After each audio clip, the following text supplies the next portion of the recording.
Hello guys, welcome back. I hope आप सभी अच्छे होंगे। अभी मुझे न्यूजीलैंड में आए हुए 6 महीने हो गए, मतलब 6 मंथ। मैं यहाँ आया था 4 जुलाई को।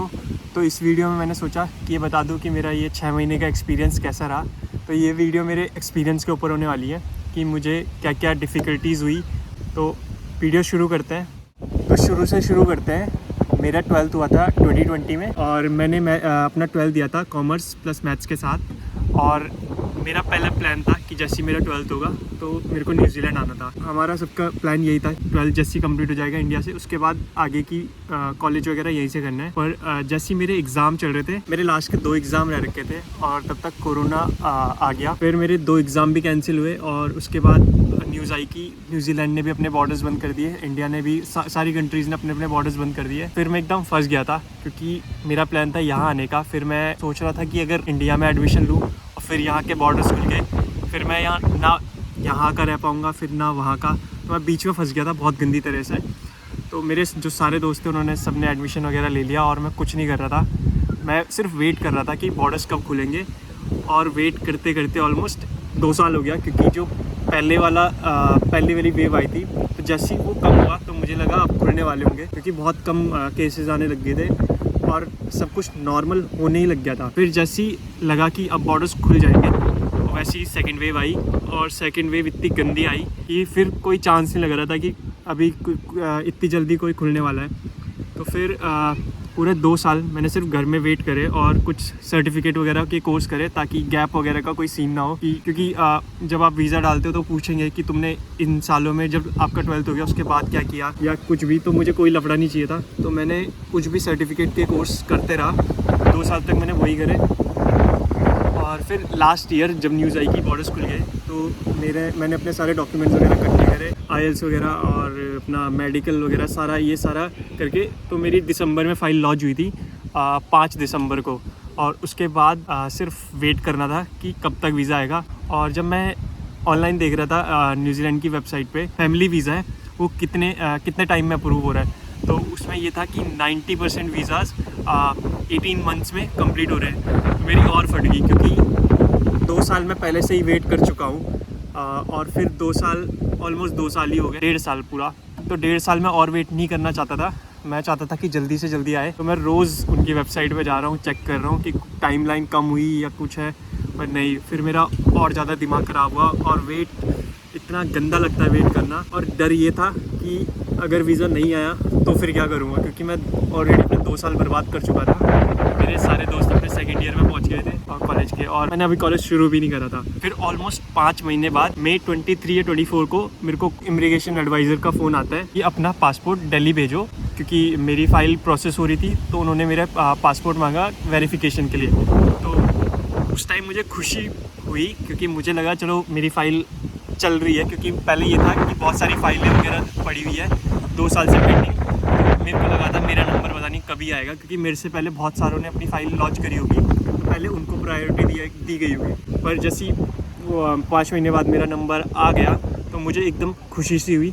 और फिर मैंने अपना पासपोर्ट भेजा। तो मेरे को ये था कि कहीं पासपोर्ट पे स्टैम्प वगैरह लग के आए, तो मुझे बस वो उम्मीद थी कि काश हो जाए ऐसा। पर जब मेरा पासपोर्ट 10-15 दिन बाद वापस आया, तो मैंने सबसे पहले देखा तो इसमें कहीं पे स्टैंप लगी है, तो स्टैंप नहीं लगी थी, क्योंकि न्यूजीलैंड वगैरह स्टैंप नहीं लगाती है पासपोर्ट पे। न्यूजीलैंड का ई-वीज़ा ही आता है। तो मुझे बस उम्मीद थी कि क्या पता हो, पर ऐसा नहीं हुआ। तो फिर से वही कि वेट करो अब। और फिर मेरे को 15 जून को मेरे को कॉल आया कि मेरी PR आ गई है।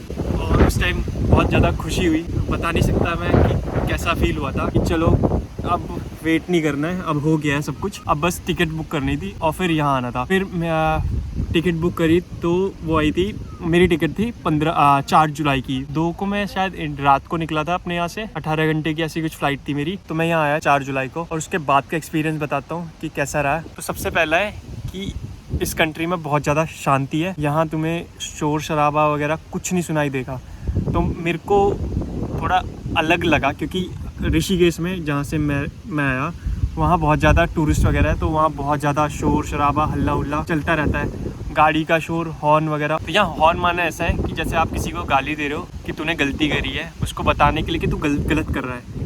अगर कोई गाड़ी इंडिकेटर दिए बिना मोड़ दी या कुछ भी कर दिया तो ऐसा है, वरना यहाँ हॉर्न बजाना पाप है, ऐसे ही समझो। यहाँ आपको हॉर्न बिल्कुल नहीं सुनाई देगा गाड़ियों का, इतना शांत है, ना हल्ला होता है ना कुछ, सबसे बड़ा चेंज है। और दूसरा, यहाँ आके आपको बहुत ज़्यादा पैदल चलना पड़ता है। जिनको आदत नहीं है, जैसे मेरे जैसे होंगे कुछ, कि अगर घर से बाहर भी जाना है दुकान तक जो पास में ही है, वहाँ भी बाइक लेके जाओगे या स्कूटी लेके जाओगे, चल के नहीं जाना है। तो यहाँ आके मेरी थोड़ी हालत ख़राब हुई, मेरे काफ्स वगैरह, शुरू में तो मेरे काफ्स इतने दर्द हुए क्योंकि आदत ही नहीं थी मेरे को थोड़ा सा भी चलने की। और यहाँ आके इतना चलना पड़ा, 2-2 किलोमीटर एक साइड से, फिर 2-2 किलोमीटर, भाई दिमाग ख़राब हो जाता है। तो चलने की आदत डाल देना, यहाँ बहुत ज़्यादा दिक्कत होगी शुरू में बिल्कुल, जब तक आप गाड़ी नहीं लेते हो। और गाड़ी लेना इतना आसान नहीं है यहाँ कि आए और गाड़ी ले ली। ये ऑस्ट्रेलिया में बल्कि ईजी है क्योंकि वहाँ थोड़ी सस्ती मिल जाती है, पर यहाँ नहीं है। यहाँ बहुत सारे बोलते हैं कि यहाँ गाड़ियाँ ईजीली मिल जाती है, नहीं मिलती है।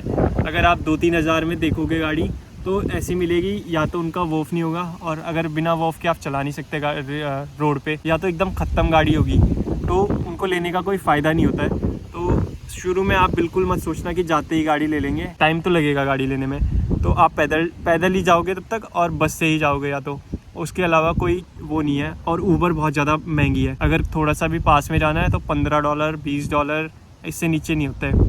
तीसरी चीज़ है यहाँ के लोग। तो अब तक का जो मेरा एक्सपीरियंस रहा है तो मेरा बहुत बढ़िया रहा है कि मुझे ऐसा कुछ बैड एक्सपीरियंस हुआ नहीं मेरे साथ अभी तक। मेरे को लोग यहाँ के बहुत सही लगते हैं। जब भी मैं कहीं जा रहा हूँ या चल रहा हूँ, रास्ते में ही हूँ, और किसी को कोई सामने से आ रहा है और उनकी तरफ देख लिया तो हाय हेलो कर देते हैं। और या तो वो कर देंगे अगर मैं अपने उसमें लगा हूँ जैसे फ़ोन वगैरह पे, तो वो बोल देंगे हाय। तो सही लगा मुझे। चौथी चीज़ है, और मेरे से बहुत सारे लोग पूछ भी रहे थे कि यहाँ रेसिज्म वगैरह भी होता है या नहीं होता है, और तो अब तक मेरा कुछ ऐसा एक्सपीरियंस नहीं रहा है जिससे मैं बोलूँ कि हाँ होता है।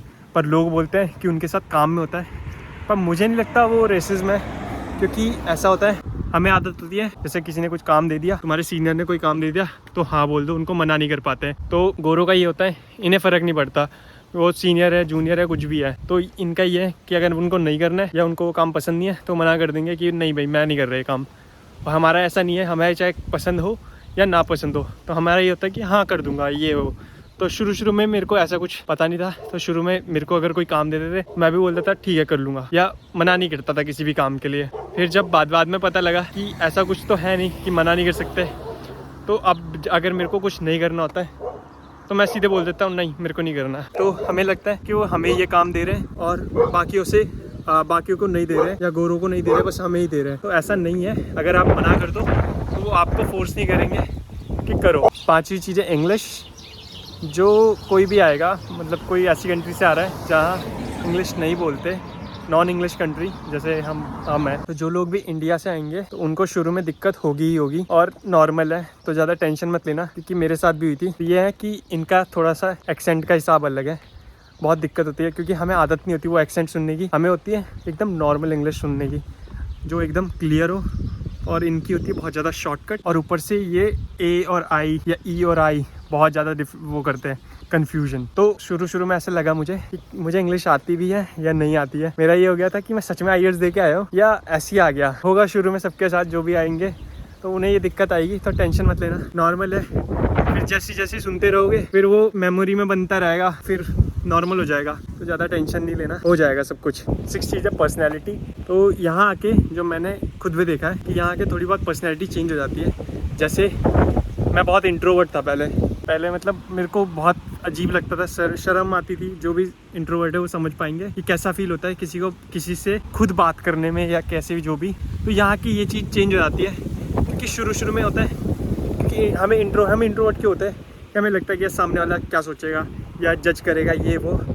यहाँ की ये सिर्फ सीन ख़त्म हो जाता है, क्योंकि इनको किसी को मतलब नहीं होता है यहाँ कुछ, कोई क्या पहन रहा है क्या खा रहा है कोई मतलब नहीं। तो वो बहुत अच्छी चीज़ लगती है कि तुम्हें कोई सामने से जज नहीं करेगा, और तुम अगर किसी से बात कर रहे हो खुद जाके तो तुम्हें क्रीप वगैरह नहीं समझेंगे। मतलब खुल जाए, किसी से भी जाओ बात करो, बहुत सेट है, कुछ ख़राब नहीं है, कोई ना जज करेगा तुम्हें ना कुछ।